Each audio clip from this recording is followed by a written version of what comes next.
叶晨陪着林婉儿在博根走走停停，一直到天黑才开始返程赶回奥苏城。返程回去的路上，林婉儿向叶晨提议道：“公子既然想等破清会3大长老离开尼日利亚之后杀一个回马枪，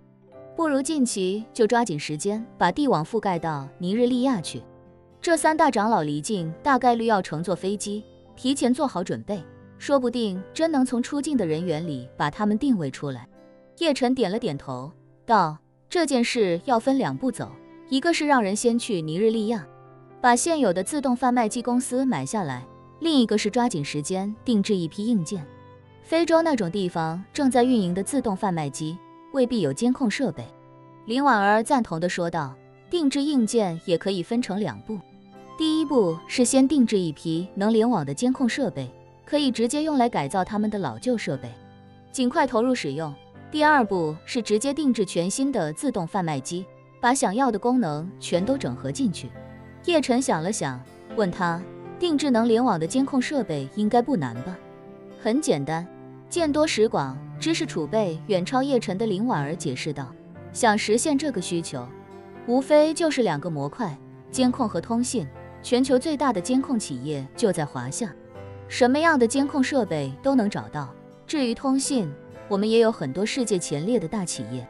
硬件也很好解决。这2个板块华夏有完备的产业链，只要想好需求，很快就能匹配到硬件供应商，甚至很多监控企业都有基于运营商网络的无线监控设备，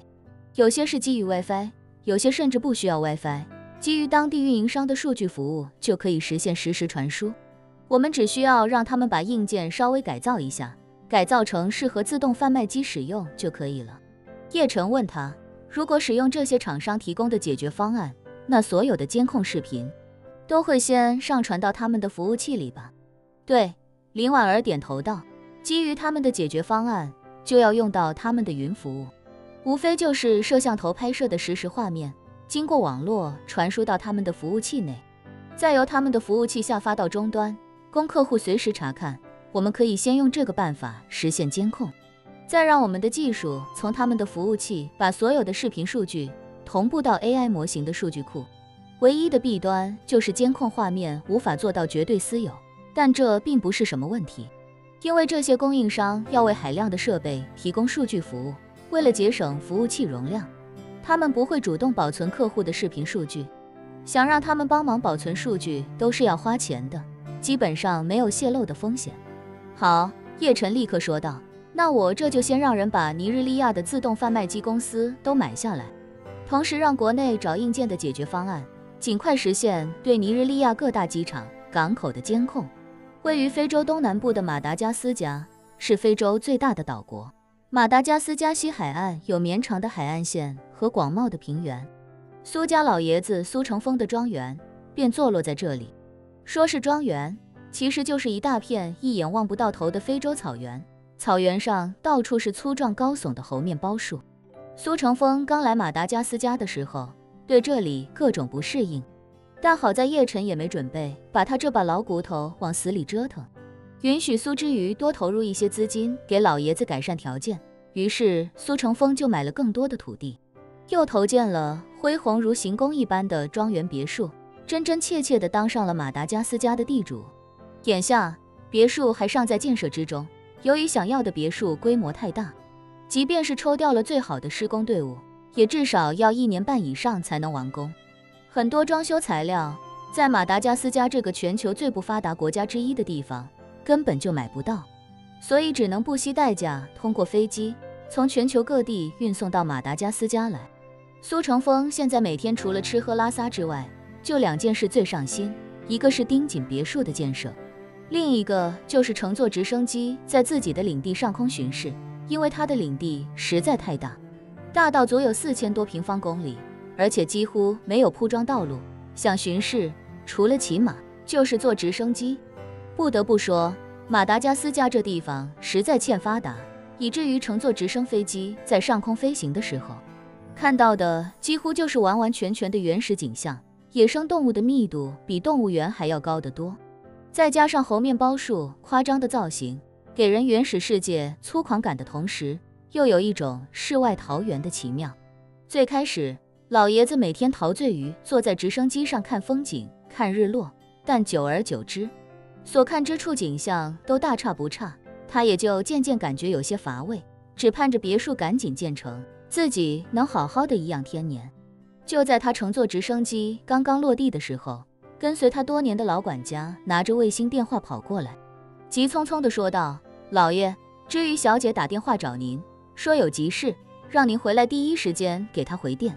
老爷子所在的领地没有无线通讯的网络覆盖，接打电话只能靠卫星，上网也是一样，打电话也只能用笨拙且功能很少的卫星电话，所以老爷子几乎从不随身携带，都是让管家别在腰间。听闻孙女找自己有要紧事，便赶紧接过电话，双手捧着给苏之瑜回了过去。电话很快接通，电话那头的苏之瑜开口便道：“爷爷，有个好消息要通知您。”“什么好消息？”苏成风下意识地问他。“难不成叶晨让我回去了？”苏之瑜回答他：“那倒也没好到那个地步。”说罢，苏之瑜又道：“不过叶先生打电话给我说，有个紧急任务派给您，如果您能好好完成的话，他会酌情给您提供更多便利。”“是吗？”苏成风赶紧问他：“什么紧急任务？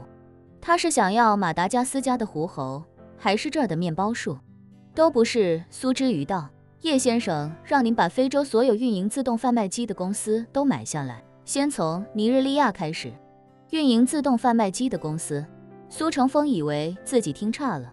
疑惑地问：“叶晨，这是什么商业奇才？怎么盯上非洲的自动贩卖机生意了？”苏之瑜道：“具体我也不清楚，不过叶先生说了，越快越好，尤其尼日利亚，一定要尽快拿下来。”“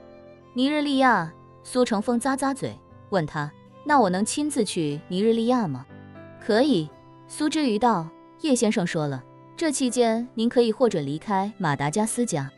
活动范围可以扩大到全非洲任何一个国家和地区。”“太好了！”苏成风激动地猛拍大腿，天天睁开眼就是面包树，我都快看土了。尼日利亚好像在非洲还算富裕的，应该比这里舒坦一些。苏之瑜道：“爷爷，您千万把握住这次机会，要是能让叶先生满意，说不定您能获准返回华夏，再不济1年给您一定时间探亲假也不是没可能。”“是。”苏成风连连点头道：“这我知道，